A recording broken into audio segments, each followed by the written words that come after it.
Hello all, welcome to V automobiles.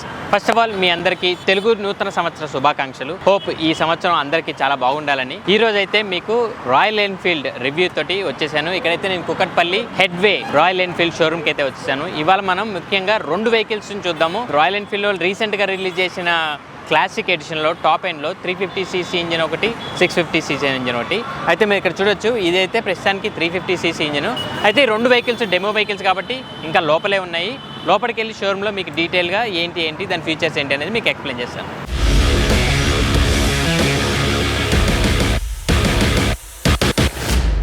మనం అయితే showroom లోపలికి వచ్చేసాము. ఇప్పుడు నా రైట్ సైడ్ ఉన్నది అయితే క్లాసిక్ 650cc ఇంజిన్, ఈ లెఫ్ట్ సైడ్ ఉన్నది అయితే క్లాసిక్ 350 అనమాట. ఈ రెండు రీసెంట్ గా లాంచ్ అయిన top models. In detail reviews నేను చెప్తాను. ఇంకెంత ఆలస్యం, విల్ స్టార్ట్ విత్ ఫ్రంట్ అనమాట. కమాన్. ఫ్రంట్ రౌండ్ హెడ్ లైట్ వచ్చింది, LED lights.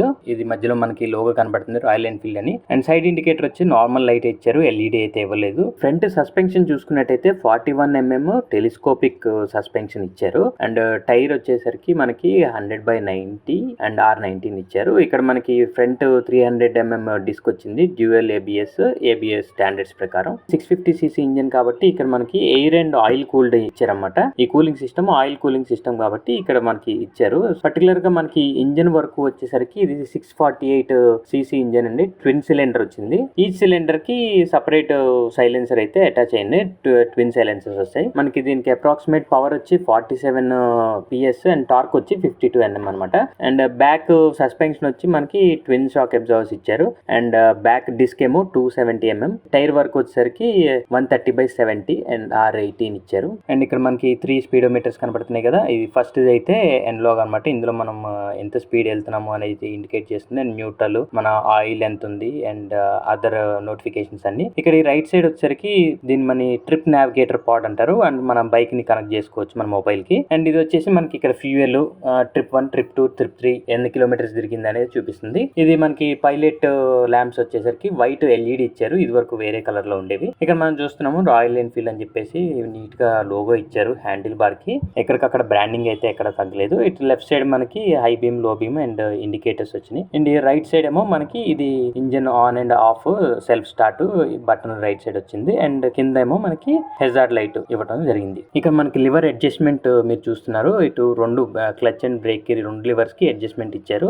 Round side mirrors అయితే ఇవ్వడం జరిగింది. ఆ రెట్రో క్లాసిక్ లుక్ ఎక్కడ తగ్గకుండా. ఫ్యూయల్ ట్యాంక్ వరకు వచ్చేసరికి ఇది 15 లీటర్స్ కెపాసిటీ అండి. మోడల్ కూడా మనకి క్లాసిక్ ఆర్జీ styling with retro tank design అంటారు. ఇది tear drop maximum Royal Enfield అన్నిట్లో అలా ఉంది. అండ్ ఇక్కడ మనం చూస్తున్నాం కరెక్ట్ గా మంచి డిజైన్ ఒకటి చేశారు. రెడ్ అండ్ వైట్ కాంబినేషన్ లో ఆ స్ట్రిప్పింగ్ ఇది బాగా neat look and classic look వచ్చింది. ఇక్కడ మనం చూస్తున్నాము రాయల్ ఎన్ఫీల్డ్ అని చెప్పేసి వైట్ బ్యాక్గ్రౌండ్ మీద రెడ్ లో వచ్చింది. ఇక్కడ మనకి క్లాసిక్ 650 ట్విన్ ఈ బండి నేమ్ అయితే ఇచ్చారు. ఇది మనకి స్ప్లిట్ సీట్స్ అనేది ఇందులో ఇచ్చారు. చాసిస్ వచ్చేసరికి మనకి double cradle steel tubular frames అంటారన్నమాట. సీట్ హైట్ అయితే 800 mm వచ్చింది. Ground clearance 154 mm and overall height bike ది 1037 mm. Normal light. ఇప్పుడు మనం 350cc ఇది డీటెయిల్స్ చూద్దాం. హెడ్ లైట్ వచ్చి రెండింటికి ఒకటే. ఇది ఎల్ఈడి లైట్స్ ఇచ్చారు, latest lights. High beam and లో బీమ్ సపరేట్ చేశారు. ఇందులో మనకి మధ్యలో ఆర్ అని చెప్పేసి రాయల్ ఎన్ఫీల్డ్ లోగో అయితే కనబడుతుంది. ఇది క్రోమ్ మడ్ ఫ్లాప్ ఇచ్చారు. దీనికి 40mm టెలిస్కోపిక్ షాక్ అబ్జార్వర్స్ ఇవ్వడం జరిగింది. దీంట్లో క్లాసిక్ 350cc ఇంజన్ లో ఫ్రంట్ మనకి 300mm డిస్క్ వచ్చింది విత్ ఏబిఎస్ సిస్టమ్. టైర్ వచ్చేసరికి 100/90/R19 అనమాట. మన వీల్ సైజ్ అయితే 100/90 R19 వచ్చింది. దీనికి సిఎట్ టైర్స్ ఉన్నాయి. ఈ 350cc ఇంజన్ లో అయితే మనకి సింగిల్ సిలిండర్ వస్తుంది. దాంట్లో కంపేర్ చేసుకుంటే పవర్ లో కానీ ఏది కానీ హాఫ్ జనరేట్ అవుతుంది అనమాట. ఇది 5 స్పీడ్ వస్తుంది. ఈ 350cc మ్యాక్స్ పవర్ వచ్చేసరికి 20.21 వస్తుంది. అండ్ మ్యాక్స్ టార్క్ వచ్చేసరికి 27 Nm వస్తుంది. రేర్ డిస్క్ బ్రేక్ అయితే మనకి 270 mm డిస్క్ విత్ ఏబిఎస్ వచ్చింది 350cc ఇంజన్ కి. టైర్ వచ్చేసరికి 120/R18 అనమాట, రేర్ సైజు. సో ఇందులో మనకి ఆల్రెడీ చూపించాను. 650cc ఇంజన్ లో మనకి ఈ ట్యాంక్ కూడా దాని స్పెసిఫికేషన్ అంటే కాస్ట్లీగా ఎలా ఇచ్చారు. ఇది బాగుంది చూడటానికి, బట్ ఇట్స్ రెగ్యులర్ మోడల్ అనమాట. అందులో ఏంటంటే ఇంకొంచెం వెరైటీగా ఇచ్చారు. ఇది కూడా సేమ్ టియర్ డ్రాప్ మోడలే ట్యాంక్ వచ్చింది. దీంట్లో మనకి 13 లీటర్స్ వరకు ఫ్యూయల్ కెపాసిటీ ఉంది. దీనికి ఆపరేషన్స్ అన్ని అయితే సేమ్ వచ్చినాయి. లెఫ్ట్ సైడ్ ఏమో indicators, high beam, low beam, horn. Right side వచ్చి మనకి సేమ్ దానికి ఇచ్చినట్టే engine on and off plus hazard lights right side ఇవ్వడం జరిగింది. ఇప్పుడు మనకి మీటరింగ్ వర్క్ వచ్చేసరికి మనకి ఇక్కడ 3 ఈ డిస్ప్లే మీటర్స్ కనబడుతున్నాయి. ఇదేమో ఎన్లాగ్. ఇందులో మనకి ఈ బ్యాటరీ, ఏబిఎస్ సిస్టమ్ న్యూట్రల్ ఉందా ఏంటి, ఫ్యూయల్, ఈ డీటెయిల్స్ అన్ని అలాంగ్ విత్ ఎంత స్పీడ్ వెళ్తుంది అనేది కనబడుతుంది. అయితే దీని కింద ఉన్నదేమో ఈ రెండు డిజిటల్ అనమాట. ఇందులో మనకి మళ్ళీ అగైన్ ఫ్యూయల్ ఎంత ఉంది, తర్వాత trip, each trip 1, trip 2, trip 3లో ఎంత తిరిగాము ఏంటి అనే సిస్టము, ప్లస్ ఏ గేర్లో ఉంది ఈ బండి అనే ఇన్ఫర్మేషన్, ఈ ట్రిప్ ఎన్ని కిలోమీటర్స్ తిరిగాము ఇక్కడ ఆల్రెడీ డిస్ప్లేలో కనబడుతుంది. అండ్ ఇక్కడ రైట్ సైడ్లో ఉండేది అయితే ఇది నావిగేషన్ సిస్టమ్ అనమాట. అంటే మన మ్యాప్ దీన్ని కనెక్ట్ చేసుకుంటే ఇది నావిగేట్ చేస్తుంది. లైక్ 20 మీటర్స్లో లెఫ్ట్ టర్న్, 300 మీటర్స్లో రైట్ టర్న్, అంతవరకు నావిగేషన్ సిస్టమ్ ఇందులో వస్తుంది. అయితే దీనికి మనకి C2C ఛార్జర్ అయితే ఇవ్వడం జరిగింది. దీనికి 650 కూడా ఇక్కడ ఉంది, అంటే కనబడట్లేదు కొంచెం.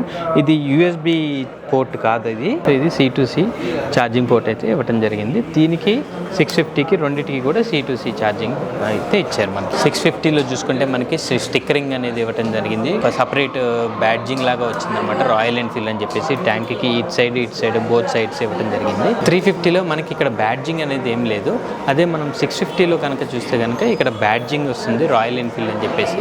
అయితే రెండు మోడల్స్ కూడా ప్రీమియం మోడల్స్ అని చెప్పుకోవాలి. ఆ స్టైల్ కానీ, ఆ డిజైన్ కానీ అన్ని. సో ఇప్పుడు 350, 650 ఈ రెండింటి మధ్యలో డిఫరెన్సెస్ అయితే మేజర్గా మనం చూసుకుంటే అయితే ఇంజన్ పార్ట్లోనే ఉంది. అయితే ఏది ఎవరు చూస్ చేసుకోవాలి, ఎవరికి ఏది యాప్ట్ అనే కాన్సెప్ట్ వరకు వస్తే నేనైతే జనరల్గా ఇది లోకల్ రైడింగ్, అప్పుడప్పుడు రేర్లో అవుట్ స్టేషన్స్కి వెళ్ళే వాళ్ళకైతే ఇది ప్రిఫరబుల్ అని చెప్తాను. ఎందుకంటే ఎకనామికల్ పాయింట్ ఆఫ్ వ్యూలో ఆలోచించాను కానీ ఫ్యూయల్ కన్జంప్షన్ ఇది కొంచెం మనకి బెటర్ మైలేజ్ అనేది వస్తుంది. మనం ఫ్రీక్వెంట్గా లాంగ్ ట్రిప్స్ వెళ్తున్నాము, సిటీలో తక్కువ తిరుగుతాము, లాంగ్ డ్రైవ్స్ ఎక్కువ వెళ్తాము అనుకున్నప్పుడైతే కనుక 650కి వెళ్ళటం అయితేనే బాగుంటుంది. ఎందుకంటే ఆ పవర్ కానీ అది కానివ్వండి, that is designed for a long distance. And ఆ స్పీడ్ కూడా దీంతో కంపేర్ చేసుకుంటే ఆ స్పీడు, స్టెబిలిటీ అవన్నీ ఈ బండికి ఎక్కువ కాబట్టి లాంగ్ డ్రైవ్స్ ఎక్కువ వెళ్తాం అనుకునే వాళ్ళు 650 చూస్ చేసుకోవచ్చు డెఫినెట్గా. అట్లానే సేమ్ నేను లోకల్లో వాడతాను, ఎప్పుడో ఒకసారి ఊరు వెళ్తాను అన్న వాళ్ళకి మాత్రం 350 is the best option. So that's it guys. ఈ రాయల్ ఎన్ఫీల్డ్ క్లాసిక్ వర్షన్స్ మీరు చూడాలనుకుంటే కనుక వెంటనే వచ్చేయండి Kukatpally pillar number 813 Headway Motors Royal Enfield షోరూమ్కి. లోపలైతే మీకు వెహికల్స్ ఉన్నాయి, మీరు చూసి you can take it one home if you like it. So ఈ వీడియో కనుక మీకు నచ్చినట్టయితే please do like, share and subscribe V automobiles.